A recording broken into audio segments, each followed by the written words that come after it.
The Galactic Council's incident report sat on Commander Vexthal's desk like an unexploded photon grenade. The four-armed Cthari commander read it 3 times, each reading leaving him more bewildered than the last. Minor injuries among juvenile Cthari cadets. Up 400%. Cause: human interaction. Protocol: deviation. Vexthal's primary eyes narrowed, while his secondary pair scanned the surveillance footage attached to the report. What he witnessed defied every tactical assessment he'd ever conducted on the human species. The humans had arrived at Station Kepler 9 6 rotations ago. 2 civilians named Mia and Oliver, assigned as cultural liaisons to facilitate integration between human and alien youth programs.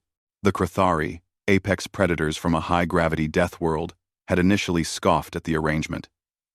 Their cubs were trained from hatching to become the galaxy's most fearsome warriors. What could these soft, fragile primates possibly teach them? Everything, apparently.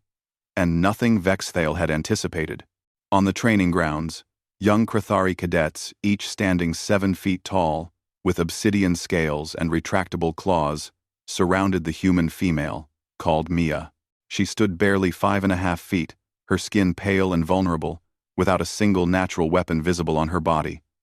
By all logic, she should have been terrified. Instead, she was laughing. "All right, who's next?" Mia called out, her voice carrying across the combat arena. A juvenile named Cthari approached, cradling his foreclaw. He'd scraped it during climbing exercises, a minor abrasion that would heal within an hour. Among Cthari, such injuries were ignored. A badge of toughness earned and worn silently. But Cthari had learned something new this week. "Miss Mia," the young predator rumbled, his voice still carrying the higher pitch of youth despite his intimidating size. "I have injury." Mia's face transformed into an expression the Cthari had learned to recognize. Concern mixed with affection. She knelt down, making herself smaller, more vulnerable, and gently took Cthari's massive claw in her tiny hands. "Oh, no. Let me see, sweetheart." She examined the minor scrape with exaggerated seriousness. "That looks like it needs immediate treatment." Then she did the thing that had become legendary among the cubs. She pressed her lips to the injury, making a soft sound the humans called a kiss. "There," Mia announced with solemn authority. "All better. The magic healing power is working now." Cthari's vertical pupils dilated with what the monitoring systems registered as pure contentment. "Thank you, Miss Mia." He bounded away, immediately showing his claw to his clutchmates, boasting about his healing kiss. Vexthal watched as 3 more cubs immediately began examining their own bodies, searching for minor scrapes and bruises previously beneath their notice. The male human, Oliver, stood nearby supervising sparring exercises with the older juveniles. Where Mia offered gentleness, Oliver provided something equally strange to Cthari sensibilities. Playful, roughhousing. He'd wrestle with cubs twice his size, letting them win most encounters while teaching them about human concepts like play fighting and friendly competition. "Commander?" Oliver called out during a grappling session. "I think Orcs might need some attention." A young female Cthari approached, sporting a bruise on her shoulder from a training collision. She tried to maintain her species' stoic warrior bearing, but her tail swished with barely contained excitement. Oliver examined the bruise with mock gravity. That's a serious boo-boo. Protocol demands." He leaned in and kissed the bruised shoulder. "There we go. You're tougher than hull armor, kiddo." Thorix's chittering laugh, a sound Cthari younglings rarely made in training environments, echoed across the arena. Vexthal switched to another camera feed. This one, from the medical bay. The station's chief physician, Dr. XL Moth, was reviewing data with an expression of profound confusion. "The cubs are getting hurt more frequently," the doctor reported to his assistant. "But the injuries are all minor, superficial scrapes, light bruises, nothing requiring actual medical intervention. It's as if they're seeking out minor injuries deliberately." They were, of course. The cubs had discovered something their warrior culture had never provided. Comfort.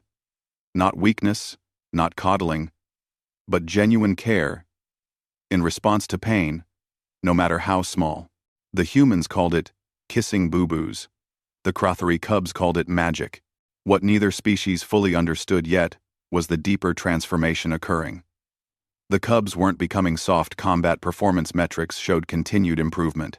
They were learning that strength and vulnerability could coexist, that acknowledging pain didn't diminish courage, and that caring for others' hurts was itself a form of power. Vexisthale observed as Mia finished treating the last cub in line, then began organizing them for a game the humans had introduced. Tag. The rules were simple. Touch someone, they're it. They chase others. No combat application whatsoever. The cubs loved it.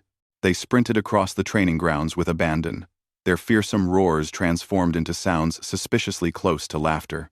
When small collisions occurred, as they frequently did, the cubs would immediately check on each other. You okay? I'm fine. Good tag. Want me to get Miss Mia? This wasn't weakness. This was something the galaxy's warrior species had never conceptualized. The strength to be gentle. The courage to care.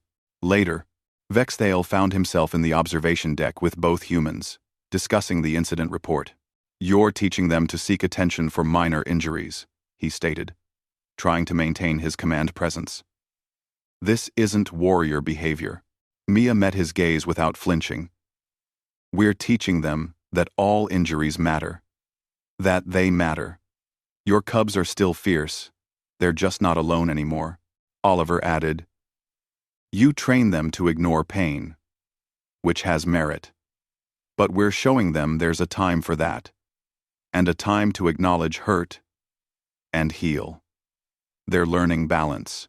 Vexthal wanted to argue, wanted to cite centuries of Cthari military tradition. But he'd seen the footage. He'd watched cubs who used to suffer in silence, now building bonds of trust and care. He'd observed combat units becoming more coordinated because they'd learned to communicate vulnerabilities instead of hiding them. The 400% increase in reported minor injuries wasn't a failure. It was cubs finally feeling safe enough to admit they hurt. The council won't understand, Vexthale said finally. Mia smiled. Then we'll help them understand. Sometimes the strongest thing you can do is ask for a kiss on your boo-boo. Outside, a young Cthari warrior, future defender of the galaxy, scraped his knee during obstacle training. Without hesitation, he bounded toward the humans, ready to receive his healing magic and return to play. The galaxy was changing, one kissed boo-boo at a time.